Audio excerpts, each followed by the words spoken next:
10 స్థానాలపై BJP గురి. ఇక BJP తెలంగాణపై ప్రత్యేకమైనటువంటి గురిని పెట్టింది. ఇక్కడ 10 స్థానాల్లో గెలుచుకోవాలని వ్యూహరచన చేస్తా ఉంది, వ్యూహాత్మకంగా ముందుకు పోతా ఉంది. అందుకు ప్రధానమంత్రి ఇప్పటికే 2 సార్లు పర్యటించారు. మళ్ళీ ఎన్నికల సందర్భంగా వచ్చే అవకాశం ఉంది. ఇక 10 స్థానాలలో కీలకమైనటువంటి స్థానాలను కైవసం చేసుకోవడానికి వ్యూహాత్మకంగా ముందుకు పావులు కదులుపుతా ఉంది. ఇప్పటికే 4 స్థానాలు సిట్టింగ్ స్థానాలు బీజేపీకి ఉన్నాయి తెలంగాణలో. ఇంకా 6 అదనపు స్థానాలపై ప్రత్యేకమైనటువంటి గురిని పెట్టిందట. పార్టీ జాతీయ నాయకత్వం పర్యవేక్షణ, వ్యూహాత్మకంగా కొత్త అభ్యర్థుల ఎంపిక ప్రచారంలోనూ ముందస్తు కార్యాచరణ. లోక్సభ ఎన్నికలకు ప్రతిష్టాత్మకంగా తీసుకున్న బీజేపీ తెలంగాణలో 10 లోక్సభ స్థానాల విజయం సాధించడమే లక్ష్యంగా కార్యాచరణ రూపొందించుకున్న ముందుకు వెళుతుంది. శాసనసభ ఎన్నికల ఫలితాల పరిగణలోకి తీసుకున్న పార్టీ గత లోక్సభ ఫలితాలు ప్రతిపాదికగా మెజార్టీ స్థానాల్లో ఆశావాహుల దృక్పథంతో ఉంది. సికింద్రాబాద్, కరీంనగర్, నిజామాబాద్, ఆదిలాబాద్ సిట్టింగ్ స్థానాలతో పాటు అదనంగా మరో 6 నియోజకవర్గాలపై పార్టీ జాతీయ నాయకత్వం దృష్టి పెట్టింది. రాష్ట్రంలో ముందస్తుగానే ఎన్నికల కార్యాచరణ ప్రారంభించిన అధినాయకత్వం అభ్యర్థుల ఎంపికలోనూ అదే వ్యూహాన్ని అనుసరించింది.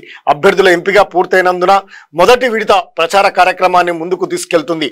ప్రధాని 2 విడతల ప్రచార సభల్లో పాల్గొనగా అగ్రనేత అమిత్ షా పార్టీ నేతలకు దిశానిర్దేశం చేశారు. రాష్ట్రంలో 17 లోక్సభ స్థానాలకు అభ్యర్థులను ఖరారు చేయడంలో బీజేపీ ప్రత్యేక పందాను సాగింది. ప్రధానంగా విజయ అవకాశాలు దృష్టిలో ఉంచుకొని కొత్త వారికి ప్రాధాన్యం ఇచ్చింది. ఇతర పార్టీల నేతలకు చేర్చుకునేందుకు జాతీయ నాయకత్వమే స్వయంగా రంగంలోకి దిగింది. 2 బీఆర్ఎస్ సిట్టింగ్ ఎంపీలతో పాటు అదే పార్టీకి చెందిన మాజీ ఎంపీలు, మాజీ ఎమ్మెల్సీలు, ఎమ్మెల్యేలను, ఎమ్మెల్సీలను పార్టీలో చేర్చుకుంది.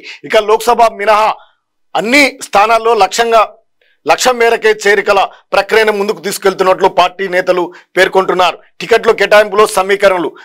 బీజేపీ జాతీయ నాయకత్వంలో టికెట్ల కేటాయింపులోనూ సామాజిక సమీకరణలు పరిగణలోకి తీసుకుంటా ఉంది. అంతే వేగంగా ముందుకు కదులుతున్నటువంటి పరిస్థితి మనకు తెలంగాణలో కనిపిస్తుంది.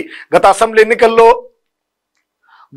2018 ఎన్నికల్లో పోల్చుకుంటే 2023 జరిగినటువంటి ఎన్నికల్లో బీజేపీ ఎంతో పుంజుకుంది. ఓట్ల శాతం ఎంతో పెరిగింది.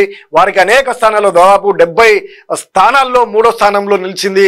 హోరాహోరీ పోటీనిచ్చింది. అనేక స్థానాల్లో కూడా గెలుపును సూచించే స్థాయికి దిగింది బీజేపీ. గతంలో ఎన్నడూ లేదని ఈసారి పార్లమెంట్ ఎన్నికల్లో మోడీ ప్రభంజనం, అదేవిధంగా మోడీకి దేశంలో ఇస్తున్నటువంటి గాలి తమకు కలిసి వస్తుందనేది బీజేపీ భావిస్తూ ఉంది. రామ మందిర నిర్మాణం కూడా అందుకు కలిసి వస్తుందనే అభిప్రాయంతో బలంగా నమ్ముతుంది బీజేపీ. అందులో భాగంగానే వ్యూహాత్మకంగా బీఆర్ఎస్ పార్టీలో కీలకంగా ఉన్నటువంటి ఎంపీలను, ఎమ్మెల్యేలను పార్టీలో తీసుకొని వారికి టికెట్లు ఇచ్చి బలోపేతం చేసేటువంటి దిశగా బీజేపీ పావులు కదుపుతున్నటువంటి పరిస్థితి కనిపిస్తా ఉంది. 10 స్థానాలను గెలుచుకోవాలనేది వ్యూహంగా పార్టీ అడుగులు వేస్తా ఉందట.